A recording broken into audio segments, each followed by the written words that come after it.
Y'all quiet. Why you quiet? But we act as though he won't do it. And he does it all the time. He constantly proves he's with us. Look, there is life for you in retaliation. There's life in that, which means the absence of that is what? Death.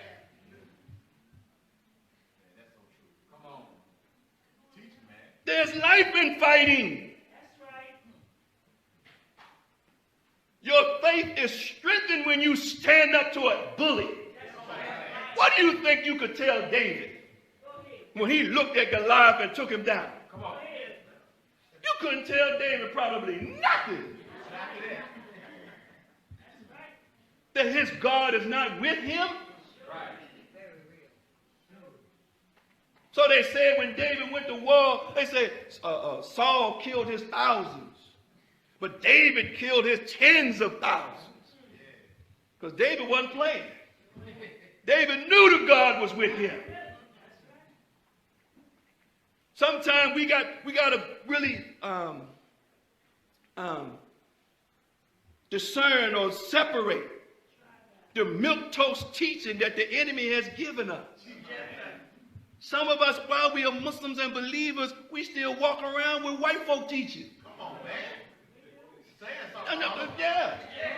You got this milquetoast teaching. Come on, man. You trying to maneuver and tactfully hang out with white folk like they don't know who you are. Let me tell you something. White people ain't sleep. Ain't never been asleep. That man, when I first came to the nation. I first came. Back then, you want everybody to know, Brother Seeker, you're a Muslim, Got a star crescent bow tie, star crescent wallet, I go to Savior's Day, I bought star crescent everything. I was broke the first day. I got my little ring on, Next thing I know, the white man called me and he fired me. You fired? What? Well, before that he said, when were you going to tell me that you're a member of the Nation of Islam or a Muslim? How did he know? He said, I saw your ring. He recognized what it was. Everybody said, that's a pretty ring. They don't know what, but he knew. Next thing you know, I was fired.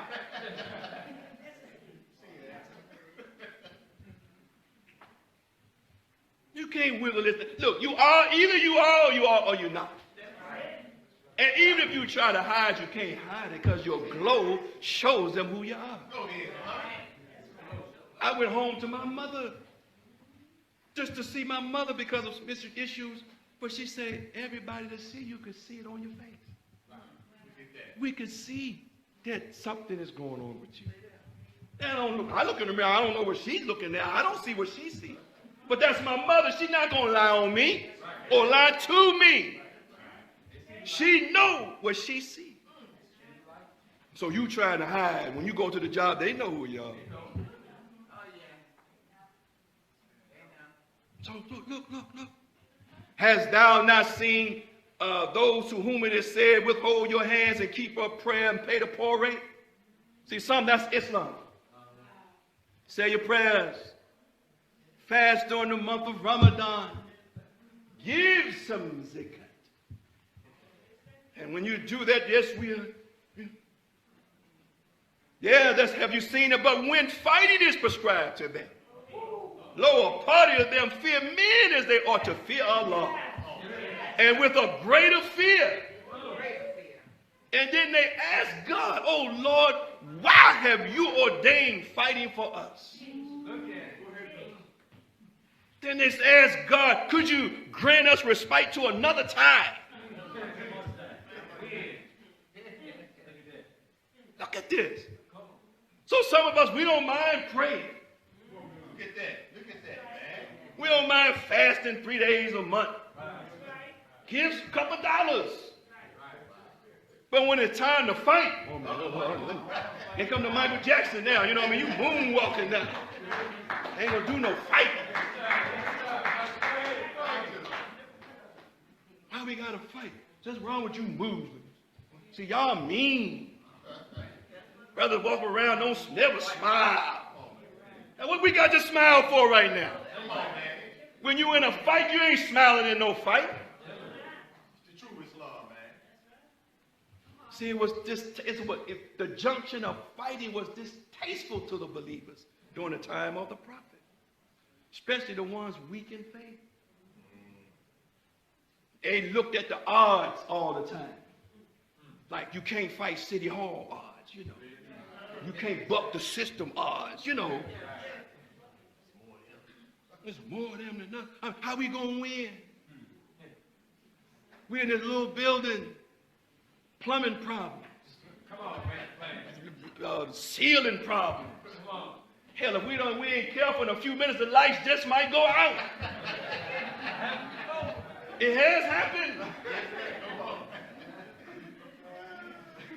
But tell me God is not with us. With all that we see, God is not with us. How much are we willing to fight for it, though?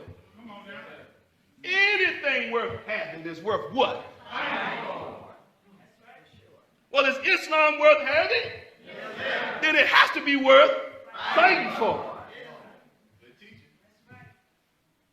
We ain't come here just so you can be on the books that I got my meeting in for the month. I'm good. No. Why did Allah choose you? I know you say you chose Allah.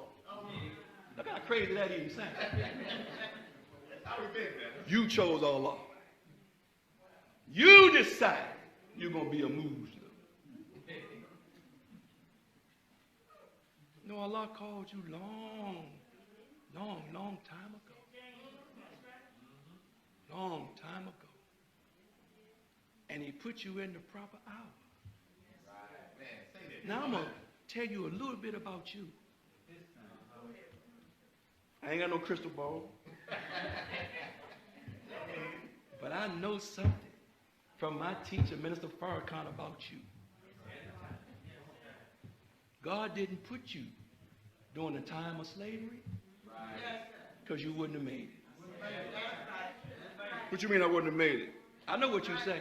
The crackers would have had to kill me. And they would have done that. They would have, don't worry, they would have solved that problem. Odell, you be dead. Straight up. And they'll move on. You wouldn't have made it. The spirit that God gave you wouldn't work back then. You wouldn't have made it. You wouldn't have acted right. He could have told you to tote no bond. You could have told you that. Maybe for day 1 and day 2, around day 3, it'd have been all bets would have been off. So God knew exactly where to put you. And I know sometimes we read certain things and we say, boy, I wish I was in that time. You wouldn't have made it in that time. And the scripture says many of them in their day wish they could be at this time. But they weren't prepared for this time. As great as Muhammad is, he couldn't be prepared. He wasn't prepared for this hour. Now some of the Muslims going to get mad at me for this. That's why Muhammad said somebody else is coming. As great as he was, he couldn't be prepared for this. But look at you.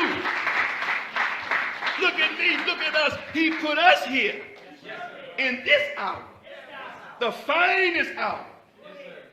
When God takes the enemy off the planet. And you here at the hour where God's going to remove the enemy. What does that say about you? And not only are you here, you with the man whose assignment is to expose the enemy. What does that say about you? You're a bad man. You're a bad sister. And the enemy know that you are. You bold enough to walk in the streets of America with a uniform on like that? You're too cold, man. And dare somebody to say something crazy to you about it.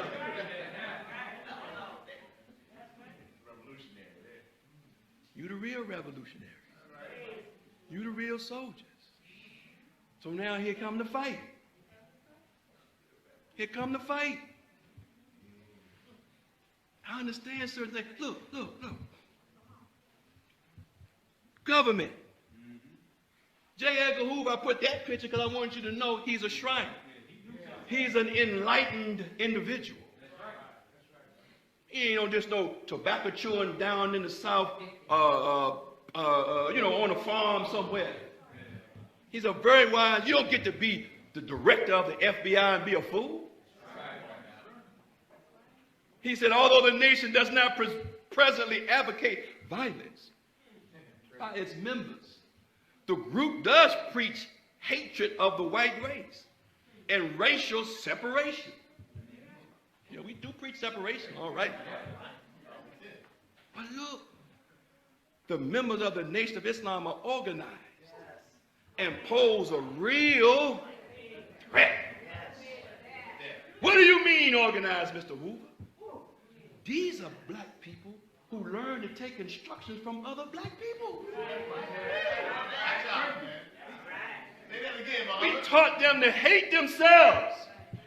But these people listen to other black people and take instructions. They put themselves in close order drill and call cadence to imbue the spirit of God in them. Now I want to know where our drill teams are in Memphis.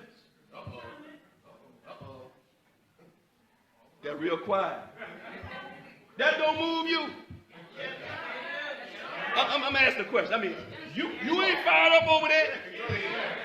That don't get your blood boiling. If that don't get you right, if that don't move you, I don't understand you. I don't know what kind of nation Islam moves from you out. If you can't move, it don't move you. That brings me to tears when I see that. And I start remembering the day when. So I don't want to hear it no more. We'll have no drill team. I want to see some drill teams from Muhammad March 55. I don't want to hear it no more.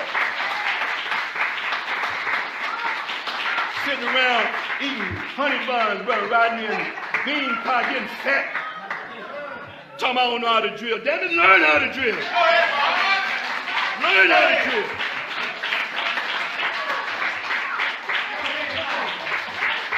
When I came in the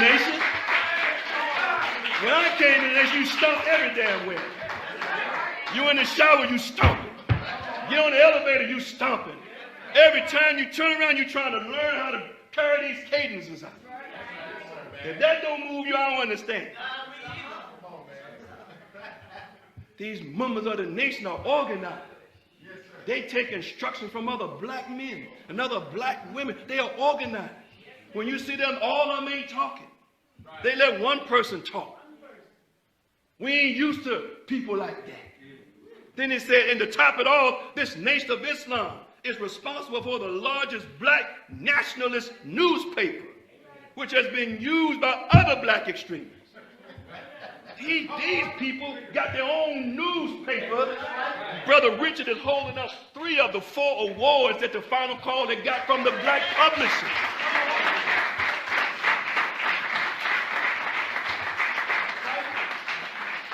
We got to do something about these people. Because they don't really talk violence. But they're declaring war on us in all the best ways. So we got to do something. Do something about them. What are we going to do? We should change the philosophy of the Nation of Islam to one of strictly religious and self-improvement orientation. And we should take away the race hatred, and the separate, look, nationhood aspect. Uh-oh. Look at it. The enemies go. What does religious orientation mean? Just to say your prayers. Fast. Give some zakat. When you get some money, go to Mecca. See, that's strictly religious orientation. Don't change that. Learn some Arabic. And they used to say to the Honorable Elijah Muhammad, they was mad at him because he said teaching separation is more important than prayer. What kind of movement is this? He said teaching separation is more important than prayer. So the government had no problem with the praying part. That was okay. But look at this one. We stand together. We live together. We fight together. We die together. Now we got to ban that one. And you don't see that's what they're doing? What is it about this that is the problem? It's the quote-unquote nationhood aspect. Make it plain. Come on. That's right. The nationhood aspect. What make a brother pay money for some newspapers and then go out with the newspaper in the community, take his personal time? He ain't making no money off the paper. Most brothers that buy the paper, they'd be happy if they could just break even.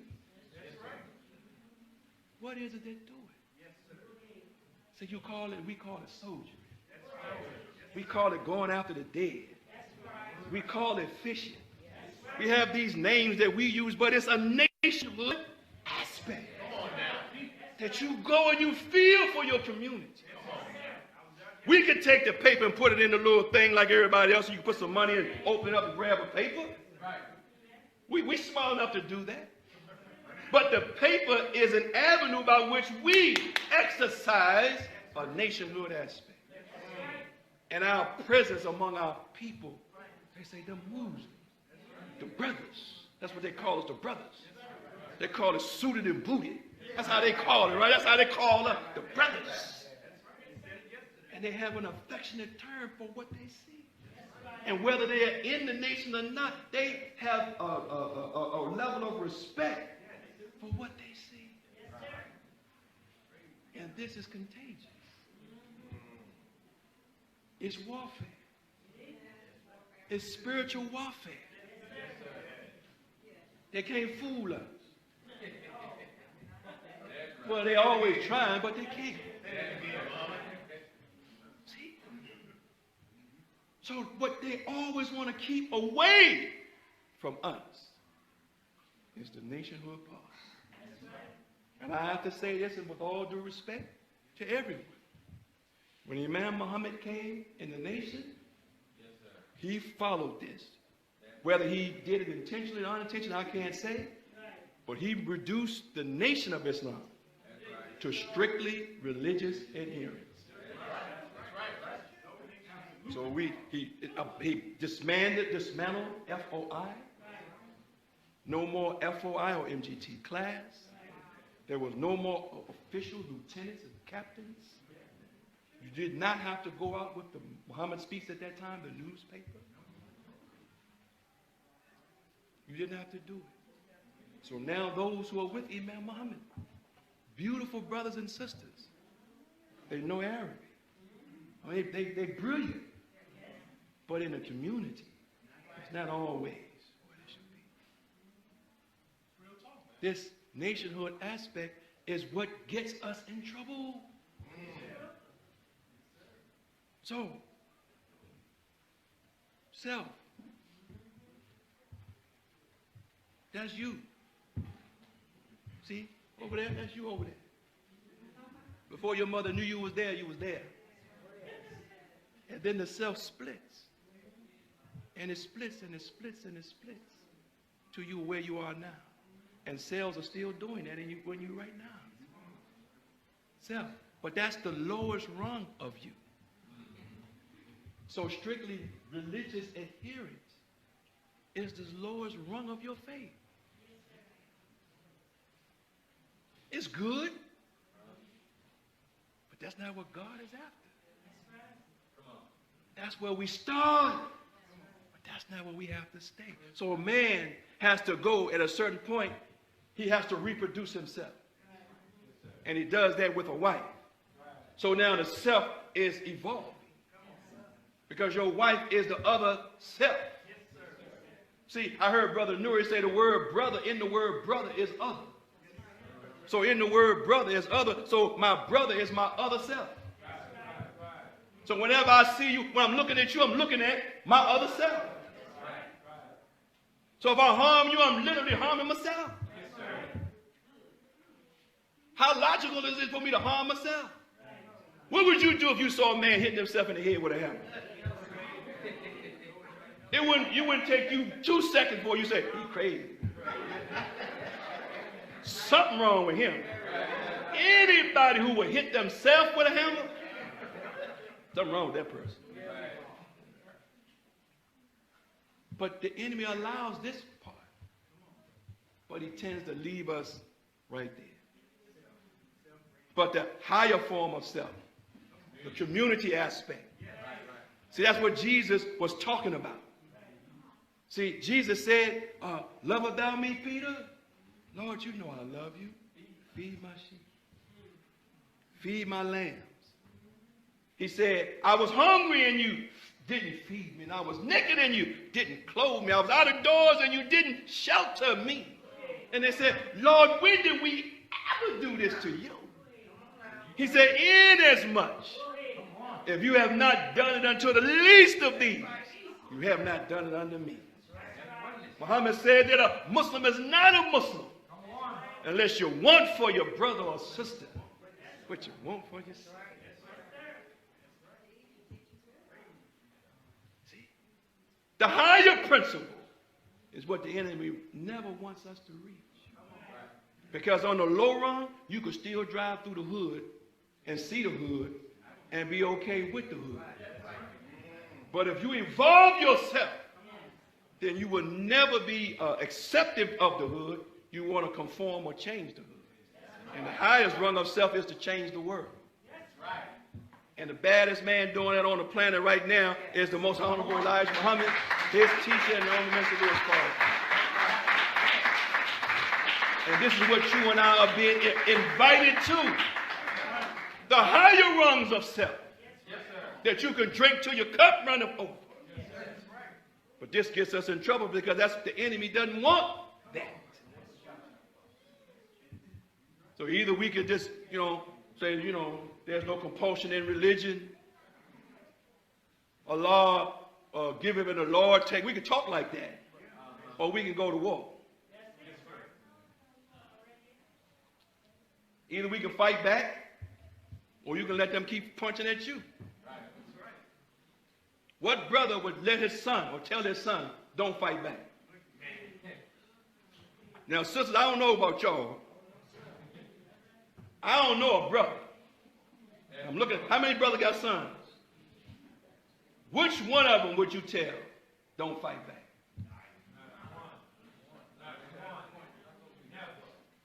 Well, I heard some murmuring over here. Because the sister like hell, I wouldn't tell him that either. Come home, he took my lunch money. But here's some more money to give him. Give him this when you go back.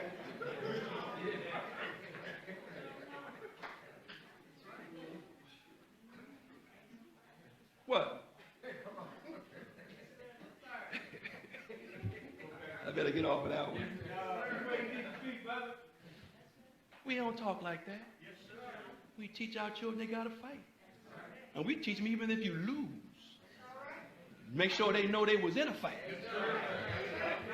So even though you lose, they know they was in a fight. Some people say, well, you want to, oh, you better bring your lunch. Because it ain't going to go like you think it's going to go. We're going to throw down up in here. See? So there are grades with Allah. Doesn't the Quran say that? Degrees with Allah. And he teaches by degrees. And he elevates and evolves us degree after degree or stage after stage. So long as we are at a low rung, the enemy can rule us. But the higher up the rung of God we go, you're going to dispel or get rid of the enemy. But we can't get rid of him if he's not exposed.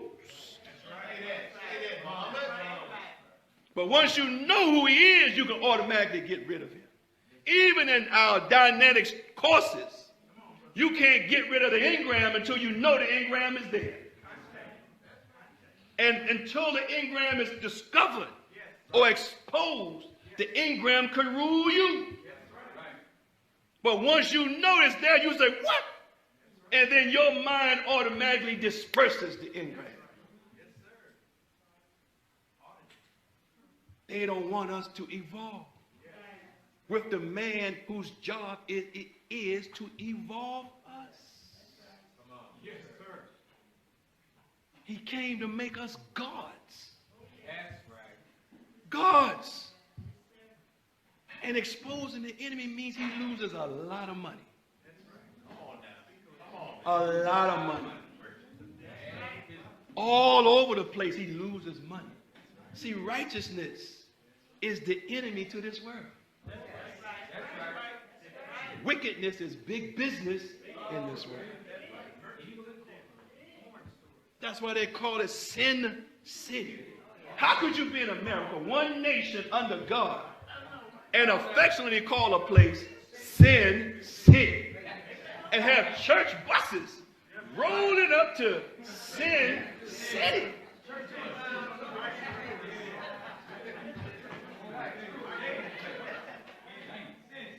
Sin City. What goes on in Vegas? What?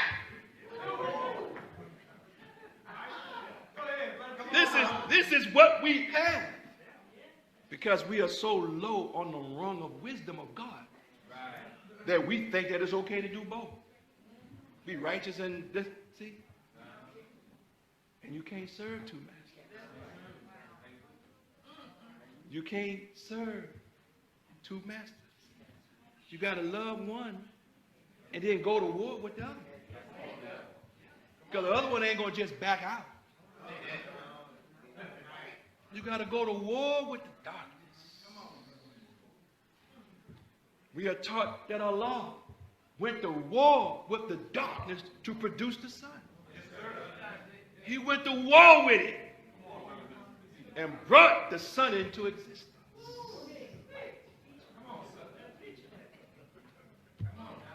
We pray, Allah, that you get in this. These people done lost their damn mind, man. They coming with everything they got. They don't want to see nationhood. So when Minister Farrakhan reached out to all the rappers, here they come. Most of them, after he reached them, they arrested him. See, so in recent weeks, this was when, some time back, the leading anti-Semite in America, Farrakhan, has spoken in New York, LA, Philly, DC, Atlanta, Houston, Chicago, promoting October the 16th. And he met with all of these Rick Ross people in The Game and 2 Chainz and Young Thug. And he's meeting with these people. They on Instagram and Twitter posts from rappers posing with Farrakhan, promoting his recent visit, and have reached a combined 10 million followers. 10 million from them. And so far, and many more people through reposts and retweets.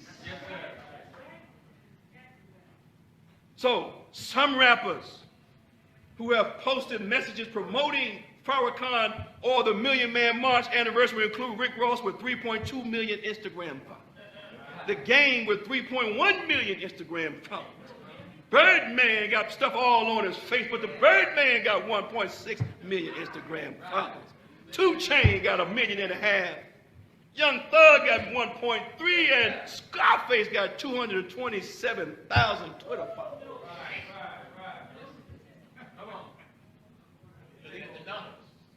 They said, man, this man done bust out of jail. We put him in prison and he's fighting back. He's fighting. He ain't lie down to die. He's fighting. So they say, look at the clip. Brother, you're worried about your big mashugana? That must be Negro and Yiddish or something, you know. You in good hands. This came out, this clip, when Minister Farrakhan was going through prostate cancer. Now I'm going to ask you, look at this. When you operate for prostate cancer, do you operate at the throat? Why would you even do a cartoon like this?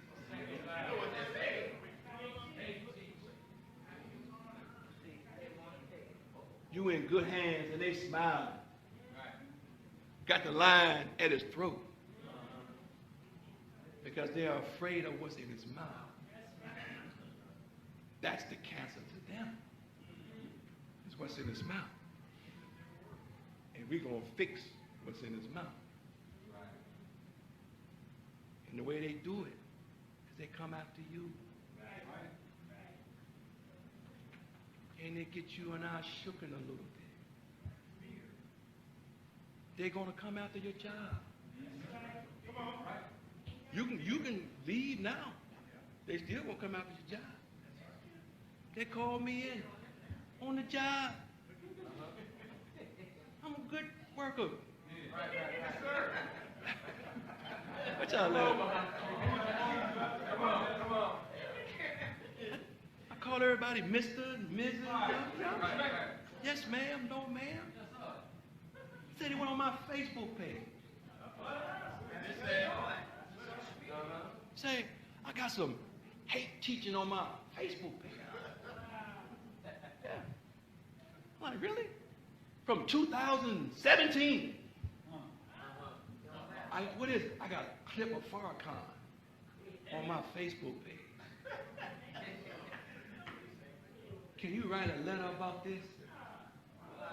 Yeah. It shouldn't. It shocked me for a minute. I said, damn, this is something. I almost. I can see Demetri getting.